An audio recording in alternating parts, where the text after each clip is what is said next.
Бәрімізге таныс, бірақ жиі түсініксіз болып көрінетін тақырып қосылған құн салығы, яғни НДС. Әлем елдері бұл салықты қалай реттейді? Ол қандай бастамаларды қаржыландырады және экономика үшін маңызы қандай? Қосымша құн салығы бұл тауар мен қызметтің әр кезеңінде қосылатын құннан алынатын салық. Яғни өнім өндірушіден бастап соңғы сатып алушыға дейін әр буында төленеді. Мысалы, наубайшы нан пісірсе, ол ұн сатып алады. Жарық пен газға ақша төлейді. Барлық осы шығындарға қосымша құн салығын қосады. Содан кейін наубайшы нанды сатқанда да қосымша құн салығын есептейді. Осылайша әр кезеңде мемлекетке белгілі бір үлес түсіп отырады. Әлем елдерінде бұл жүйе қалай жұмыс істейді? Еуропада қосымша құн салығы басты салықтардың бірі. Еуроодақ елдерінде оның мөлшері орта есеппен 20% шамасында. Мысалы, Германияда 19, Францияда 20, ал Венгрияда тіпті 27. Қазақстанда қосымша құн салығының мөлшері 12%. Бұл Еуропамен салыстырғанда төмен. Біздің елде ауыл шаруашылығы мен әлеуметтік маңызы бар өнімдерге жеңілдіктер қарастырылған. Әлемдік тәжірибе көрсеткенде қосымша құн салығы мемлекеттік бюджеттің тұрақты көзі.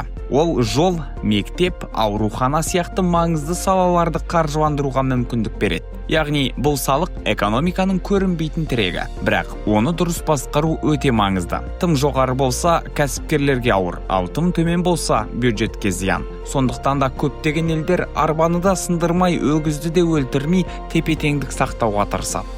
Яғни халыққа жеңіл, ел дамуына жеткілікті табыс әкелетін жүйе құрады. Начиная с 95 года до 2001 года НДС был 20%, если вы помните. И к 2009 году он стал 13%. У нас в эти же годы налог на прибыль с 30 до 20% опустился. Даже в кризисный 8-9 год у нас налоговая часть, доходная часть бюджета составляла 18%. В кризис, понимаете? Мы достаточно хорошо собирали налоги. Что это прежде всего?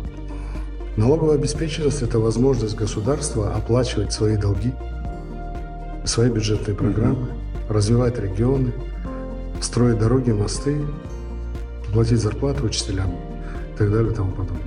Мемлекет басшысы 2025 жылдың шілде айында салық кодексіне өзгерістер мен толықтырулар енгізу туралы заңға қол қойды. Жаңа заңға сәйкес салық есептілігінің көлемі 30%-ға қысқарады. Салықтардың саны 20%-ға азаяды. Жеңілдіктер мен алымдар оңтайландырылады. 2026 жылдың қаңтарынан бастап қосылған құн салығының жаңа базалық мөлшерлемесі 16% болып бекітілді. Дәрі-дәрмек пен медициналық қызметтерге төмендетілген қосымша құн салығының мөлшерлемесі белгіленді. 2026 жылы 5%, 2027 жылы 10%-ға. Қарапайым тілмен айтқанда, қосымша құн салығы бұл әр тауар мен қызметтің бағасына аз ғана қосылған үлес. Бірақ сол үлестер бірігіп ел дамуының үлкен қорына айналды.